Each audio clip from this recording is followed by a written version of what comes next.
Hello, എല്ലാവർക്കും ഒരു പുതിയ വീഡിയോയിലേക്ക് സ്വാഗതം. നമ്മളിന്ന് ഉണ്ടാക്കാൻ പോകുന്നത് വെണ്ടയ്ക്ക കൊണ്ടൊരു റെസിപ്പിയാണ്. വെണ്ടയ്ക്ക തോരനോ വെണ്ടയ്ക്ക പൊരിയലിനോ അങ്ങനെ എന്ത് വേണം വിളിക്കാം. അപ്പം നമുക്ക് ആദ്യം വെണ്ടയ്ക്കൊക്കെ അരിഞ്ഞ് വെക്കാം. ഫസ്റ്റ് ഞാൻ വെണ്ടയ്ക്കെല്ലാം അരിഞ്ഞ് വെച്ചു. പിന്നെ നമുക്ക് ആവശ്യമുള്ള സാധനങ്ങളൊക്കെ എടുത്ത് വെച്ചിട്ടുണ്ട്. കടല എടുത്ത് വെച്ചിട്ടുണ്ട്, പിന്നെ വെളുത്തുള്ളി, വറ്റൽമുളക്, പിന്നെ ഒരു സവാള അരിഞ്ഞ് വെച്ചിട്ടുണ്ട്, പിന്നെ ജീരകം. അപ്പോൾ വേണ്ട സാധനങ്ങളൊക്കെ ഞാൻ റെഡിയാക്കി വെച്ചിട്ടുണ്ട്. നമുക്കിനി ഇത് ഉണ്ടാക്കി തുടങ്ങാം. ഫസ്റ്റ് എന്താ ചെയ്യേണ്ടതെന്ന് വെച്ചിട്ടുണ്ടെങ്കിൽ ഈ കടലയില്ലേ, ഈ കടലയും വറ്റൽമുളകും ചെറിയ ജീരകം ഉണ്ടല്ലോ അതും കൂടെ ഇട്ടിട്ട് ഒന്ന് വറുത്തെടുക്കണം. ഫസ്റ്റ് നമുക്ക് ഇത് വറുത്തെടുക്കാം.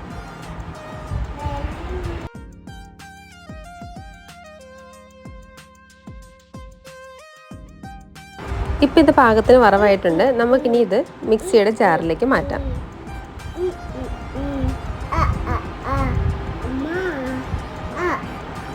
നമുക്കിനി ഇത് നന്നായിട്ടൊന്ന് പൊടിച്ചെടുക്കണം. ഞാനിത് പൊടിച്ചെടുത്തിട്ടുണ്ട്. അപ്പോൾ ഇത് റെഡിയാക്കി നമുക്ക് മാറ്റി വെക്കാം. ഇനി നമുക്ക് പാനിലേക്ക് എണ്ണ ഒഴിച്ചിട്ട് ബാക്കി ഒരിച്ചിരി ജീരകം കൂടെ ഈ എണ്ണയ്ക്കകത്തേക്ക് ഇട്ട് കൊടുക്കാം. ഇനി എന്നിട്ട് അതിൻ്റെ അകത്തേക്ക് ഇതൊന്ന് പാകമായി വരുമ്പോഴത്തേക്ക് നമുക്ക് അതിൻ്റെ അകത്തേക്ക് വെളുത്തുള്ളി ആഡ് ചെയ്ത് കൊടുക്കണം. അപ്പോൾ വെളുത്തുള്ളിയും കൂടെ ആഡ് ചെയ്തിട്ട് അതൊന്ന് മൂപ്പിച്ചെടുക്കുക. അതൊന്ന് മൂത്ത് വരുമ്പോഴത്തേക്ക് നമുക്ക് അതിൻ്റെ അകത്തേക്ക് സവാള ആഡ് ചെയ്ത് കൊടുക്കണം. സവാള നമ്മൾ കുനുകുനാന്ന് അരിഞ്ഞ് വെച്ചിട്ടുണ്ട്, അതൊന്ന് ആഡ് ചെയ്ത് കൊടുക്കുക.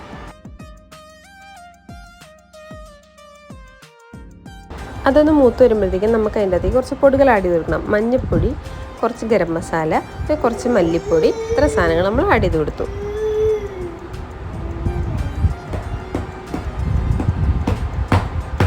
അതൊന്ന് മൂത്ത് കഴിയുമ്പോഴത്തേക്കും നമുക്ക് അതിൻ്റെ അകത്തേക്ക് നമ്മുടെ വെണ്ടയ്ക്ക ഇട്ട് കൊടുക്കണം.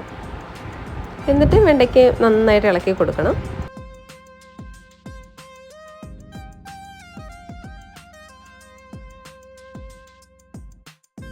പിന്നെ ആവശ്യത്തിനുള്ള ഉപ്പ് ഞാൻ ഇട്ട് കൊടുത്തു.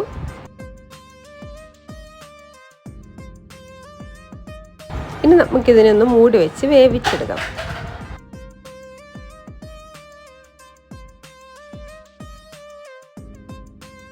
അപ്പോൾ നമ്മുടെ വെണ്ടയ്ക്ക പാകത്തിന് വെന്തിട്ടുണ്ട്. ഇനി നമുക്കിതിനകത്തേക്ക് ആഡ് ചെയ്ത് കൊടുക്കേണ്ടത് 2 മുട്ട ആഡ് ചെയ്ത് കൊടുക്കാം. പിന്നെ നമ്മൾ പൊടിച്ച് വെച്ചിരുന്നില്ലേ കടല, അതും കൂടെ ആഡ് ചെയ്ത് കൊടുക്കാം. എന്നിട്ട് നന്നായിട്ട് ഇളക്കി കൊടുക്കുക. നമ്മൾ സാധാരണ വെണ്ടയ്ക്ക തോരനൊക്കെ ഉണ്ടാക്കുമല്ലോ, വെണ്ടയ്ക്ക തോരൻ ഉണ്ടാക്കുമ്പോൾ തേങ്ങയിടും. അതിന് വരെ നമ്മൾ കടലയും പൊടിച്ചതും പിന്നെ ഈ മുട്ടയും കൂടി ഇട്ട് കൊടുക്കുന്നു. അത്രയുള്ള വ്യത്യാസം. ഭയങ്കര ടേസ്റ്റിയാണ്, ഭയങ്കര ഹെൽത്തിയാണ്. നമുക്ക് ചപ്പാത്തിയുടെ കൂടെയോ ചോറിൻ്റെ കൂടെയോ അല്ലെങ്കിൽ വെറുതെ കഴിക്കാനോ ഒക്കെ കൊള്ളാം. എന്തായാലും എല്ലാവരും ഒന്ന് ട്രൈ ചെയ്ത് നോക്കാം കേട്ടോ. നെക്സ്റ്റ് വീഡിയോ ആയിട്ട് വീണ്ടും വരാം. ബൈ.